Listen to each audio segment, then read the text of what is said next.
Good morning, everyone. So I'm going to report about the work health and safety.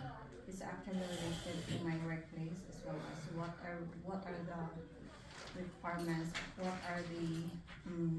what we are going to do to have a safety workplace. So we have here the WHS Consultation and Record Keeping Policy and Procedure. So we have the PCBUs, and they are the one who will conduct implement like the safety and the safety of the workplace, and they are the one who will consult the workers who carry work for the businesses or undertaken and who has a direct affected by health and safety matter. So this includes the employees, the contractor, the volunteers, and anyone who carries out work for the business or undertaking. So the PCBU, we're going to consult like the employees, because the employees knew what are the risks of that particular workplace. They are the one who will consult, or they are the one who will say to the PCBUs in charge the risk of that particular workplace. So we they must also consult the workers when identifying hazards and assessing risk. So the hazards includes cleaning and maintenance of the equipment, facilities, incident records. So it should be recorded, whatever will be the incident in the workplace. Safety hazard like the equipment, if the tables, the chairs, and the electric are safe to use.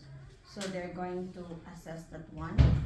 And like the physical hazard includes noise, like in a construction, if that particular area will damage our ears. So they're going to like what are the risks, and they're going to assess that one and what to do.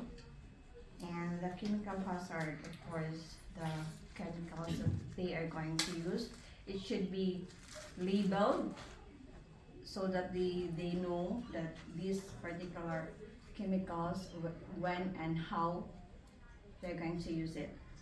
And the assessing risk, like everyone on that place should always be alert and anything that may be dangerous. So like for example, if you smell something bad, like you smell a gas thing, so you must report that one to your manager directly, so that they will assess on what to do and what is it is to, like, of course, to prevent fire or anything.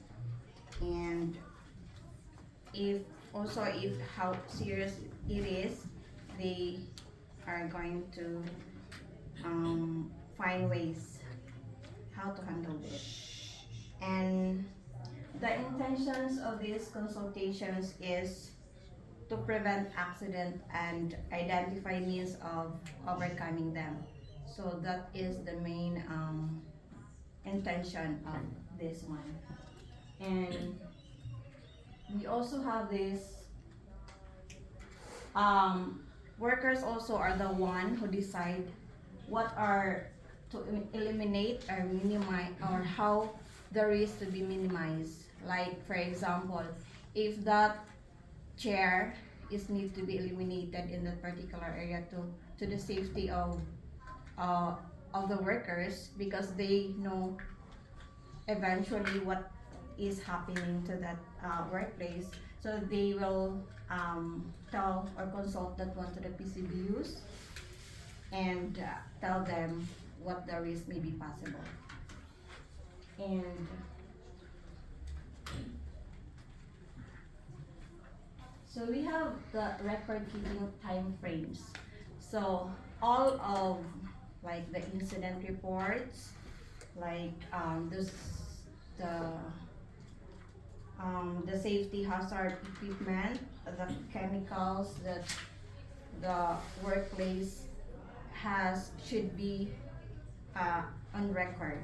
And we also have this certification to have like the trainings, the the accident investigation reports, meetings, minutes, environmental monitoring, including noise assessment, first aid records. So we all know that if we are going to work, there are some requirements that we need to like, what do you call it? We need to comply. So one of that is the first aid record if you're working, or first aid certificate if you are working on like the disability, aged care. So it should be recorded and filed in the company. So there is also a contractor agreements that should be kept, workplace inspection reports.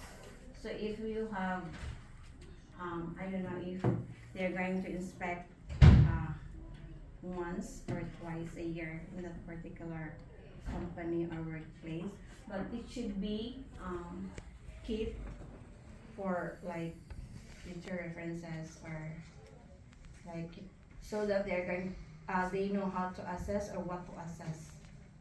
And of course, the electrical maintenance records of electrical articles or electrical installation, and they should be tested before going to use. And in a workplace, we also have this in my workplace. So I have this like first aid certification should that would I need to comply, and I know that we are going to like keep that one, but I don't know how many years. But through this, if you have the training and formal qualifications, licenses, and certificates for the term of the employment of the staff member plus 5 years. So I think that's 5 years, and I don't know how they are going to put the plan after. So that is the work and health safety consultation and record keeping policy and procedure on the workplace. So we have different like policies that we need to follow, or rules to follow, but this is the thing that I need. So next is the emergency and evacuation procedure. So like in emergency evacuation, so I have here sample that to evacuate workplace, we should follow the direction of our managers, supervisors, as well as the fire support team. Like they know on what to do more than us, so we need to follow them smoothly. And if we are instructed to evacuate the place, we should move quickly, calmly, and quietly to the nearest safe location. So we have this feeling of like if there is a fire, we are on the rattle.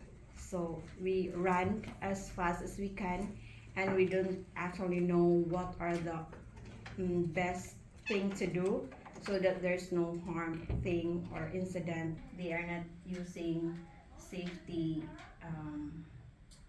safety tools to not make it rumble. So we don't know what will happen if that will not be assessed by someone who is familiar with that. And also the thing is, the area, if there is an emergency, is not really safe, because there is only one way of going out. So that's the thing. But the thing that I did is I just told the clients or the partner's client to that, but I don't know if they are going to make solutions. Hopefully they're going to have, but they told me that they're going to transfer a house which is safer for them and for us as a worker, especially if there is an emergency. So that's the thing. And the last one is I already said the fire. So the fire is the process if we have, so we cannot actually tell that this is the first step or second step that we're going to do if there is a fire. Because when we actually heard the alarm, so immediately we're going to run. So if that is the case, we should raise the alarm first so that everybody um, will be aware that there is a fire going on. And if safe to do so, attach the fire with the fire extinguisher. So the fire extinguisher is actually hard to break.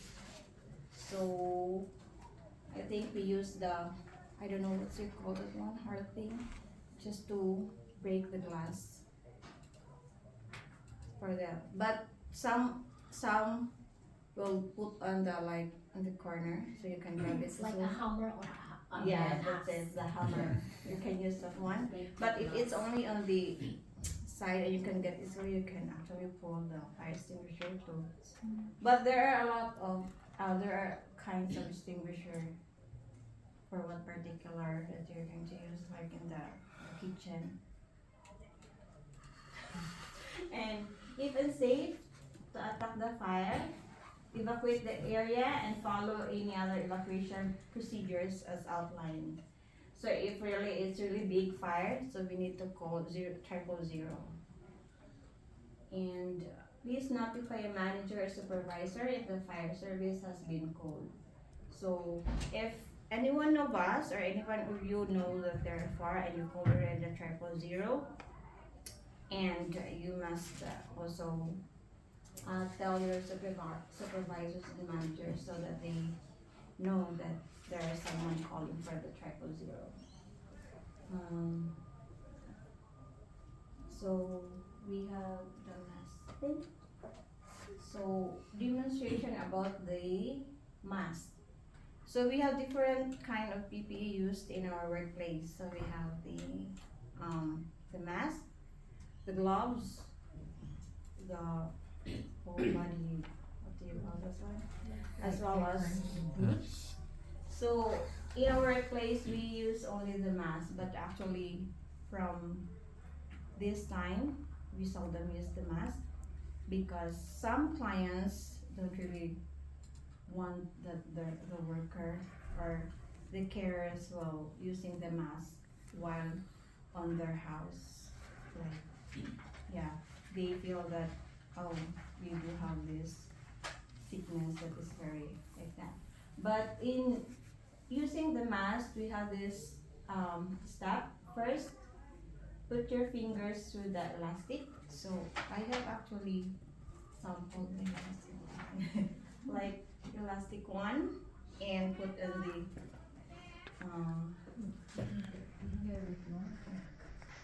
I forgot what is the explanation.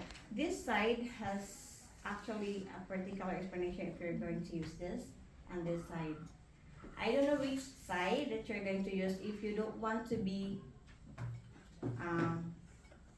like if someone is not feeling good, so you're going to use this side, I think. And if you're the one who is not feeling well, like you have cough, you're going to use this one. So that's the thing that I knew when I was working in the hospital back in the Philippines. But we don't mind either. We just use for as long as we use the mask. So in the first step that we're going to do is just we're going to pull this one, the elastic one, and put, this is actually clean, and put this one here. The next one is, because if you're not going to pull this, it's useless because the air is coming in and out. So you must like pull this one up and down so that it will cover, and then push this one in your nose. So put on perform stiffener above the bridge of the nose to minimize air leakage. So that's it. And the fourth one is take off the mask by grasping the elastic. So you are not going to hold this one because there might actually bacteria on it. So you must pull the elastic, holding of your ears, and then just throw it in the garbage. So you're not going to hold this portion because there might be bacteria and then it's useless. And dispose the mask after use. Wash your hands carefully and you can eat your lunch or dinner after.